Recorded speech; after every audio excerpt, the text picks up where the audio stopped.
Today, I would like to talk about digging into and demystifying Lionel modern era boxes. And this is from, when I say modern era, in this case, is from 1970 forward. While there are plenty of post-war resources in earlier periods on dating boxes, a lot of the guidance I've found frequently is in books that are no longer in print, and his collections, as time has gone on, the different variations have come up in the print. So even the print today, print that you find, it may or may not have the variations and that you may actually see out there in the in the field.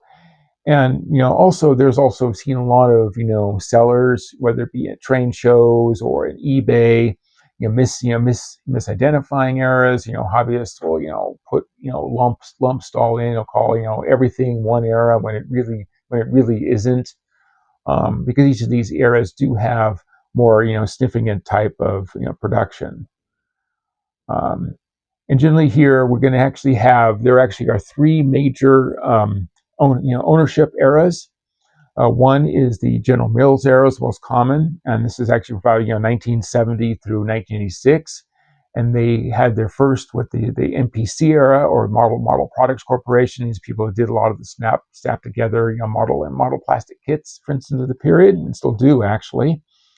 Through the Fundimensions era, and then briefly into Kenner Parker. And then we had Lionel Trains Incorporated, which has started from 1986 to 95. And then here, of course, with LTI, again, we started 5-digit numbers. So that's a significant thing that happened there then. And then we have modern era from 1995 forward, which would be Lionel LLC. And then here, this is with 95 forward. This brought things like post-war celebration series, the Train Master, command control, legacy command control products, all started in this particular period. So now we're just going to go through all the different varieties from the earliest to the latest. So the first type box you may see is this, and these here are these white boxes, stamped ends, are what would actually be a post-war leftover box from the late 1969 production. These 1970 cars here, we'd be correct about it. The trucks on these cars typically will be the Lionel post-war AAR truck, plastic trucks. So it's generally a giveaway for 1970s. You might find, again, modern era production in a post-war leftover box, such as this. The most common MPC era box you might find is what they call the banner box. It looks like a red, white, and blue lifetime of railroading on here, and the box ends are usually lightly stamped on the ends here. This is a typical 1970-72 or so era. And now locomotives will be similar. Typically, here's a locomotive separate sale box. It's white type box, and it's been a bit yellowed here, but usually have some sort of label. This is a separate sale switcher box. Here's an example.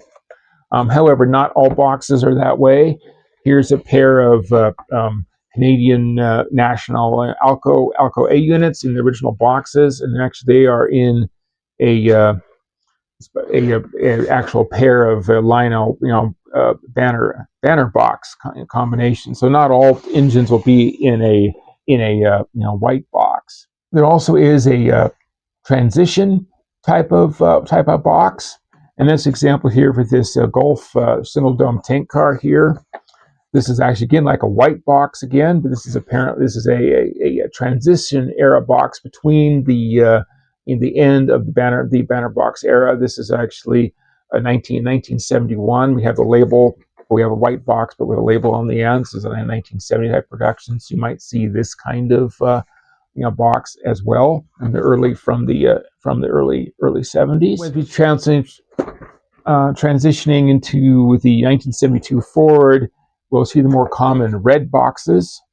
Again, this is an MPC version box. You might see here with a stamped in, like similar you may find in the banner box production, or you might have here with your typical black letter stamping. The MPC, you can find the MPC boxes because the MPC label is right here. You see the MPC label on the side. Once we get beyond that era, we're going to drop into the Lionel Fundimensions era. Again, this is about 1976 forward here. So then we transition to, I would say, a later red box, so similar to the MPC box. These in the Fundimension era, usually most of the times with these boxes, you note there's no MPC stamping on the side, and a lot of times we'll say Fundimensions here on the end flap as an example. And then the most common box is mostly associated with the Fundimension era, and is the white box like this one. And you might find locomotives, passenger cars, freight cars, all in boxes like this. Again, typically we see like rolling stock engines and locomotives with typical black, stamped end. This box here is from 1977 to 1985 to pretty much the end of Fundimensions production. Another box in the same period, more or less in the same period, is the Collector Series box, limited edition series box. This is typically have ends here. These are all kind of this dark yellow Lionel limited edition. These are all in these box sets of Collector Series sets from about 1978 to 1983.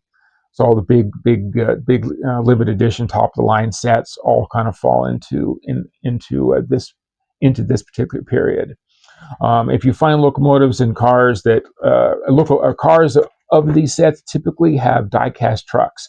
So keeping in mind, there are freight cars in the regular production catalogs with the same cars in the set, but these boxes will have die-cast trucks. The other ones will not. So sometimes you have to watch it between sets.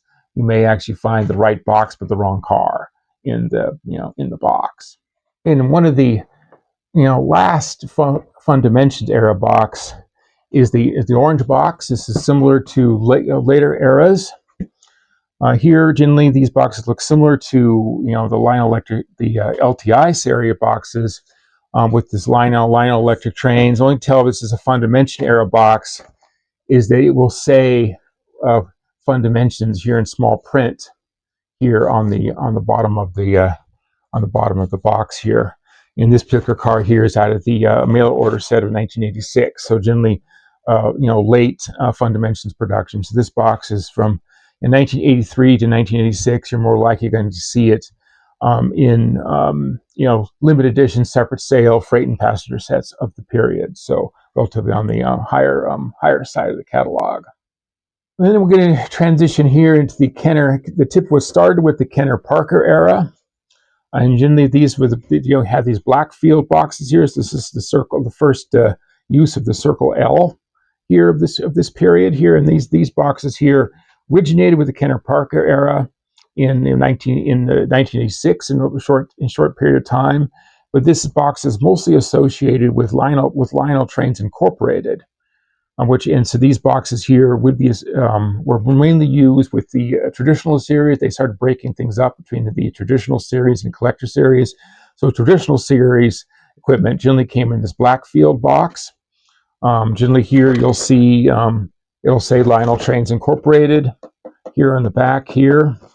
Also, a thing is a good indicator of LTI production is the numbers. These are the numbers here went from 4 digits to 5 digits. And you'll start seeing 5-digit cars printed on the rolling stock. Locomotives still had four numbers, however, but locomotives and cars you typically start seeing like 19,000, 16,000, and things like that. So that's evidence between the 4-digit earlier Fundimensions production and then the 5-digit LTI production. Then a lot of LTI equipment does come. The higher end stuff looks like that earlier box I showed. But again, you'll have to just look for the sub lettering here. Says Lionel Trains, Incorporated. Example. So this car here is from 1992 as an example. And then lastly, we have the Lionel LLC, and this is from 1995 forward to the present day. These boxes here, so this is actually a car here from 2024, but I have boxes that are similar, 1995. They all look the same. Generally, you'll see the kind of, again, the orange and cream, but the difference between what we had before, between Lionel Electric Trains, these boxes just say Lionel on them. Lionel on the front, on the side, things like that. They evoke most closely to a post-war box. However, these aren't post-war cars. So just as an example, here is a post-war box. So you can see they're similar, but they're not. They're generally not the same. I have seen sometimes sellers calling these post-war. You do have to watch this carefully. A lot of the trucks here were die-cast, but they tend to be die-cast sprung trucks in the LLC version, which they're not in the post-war. So sometimes sellers will mismatch these together, especially if you're looking at the Lionel. LLC made their post-war celebration cars, which are reproductions of the post-war cars. So sometimes you make sure that you're buying a modern era car, if you know it's a modern era car, not being passed off as a post-war car.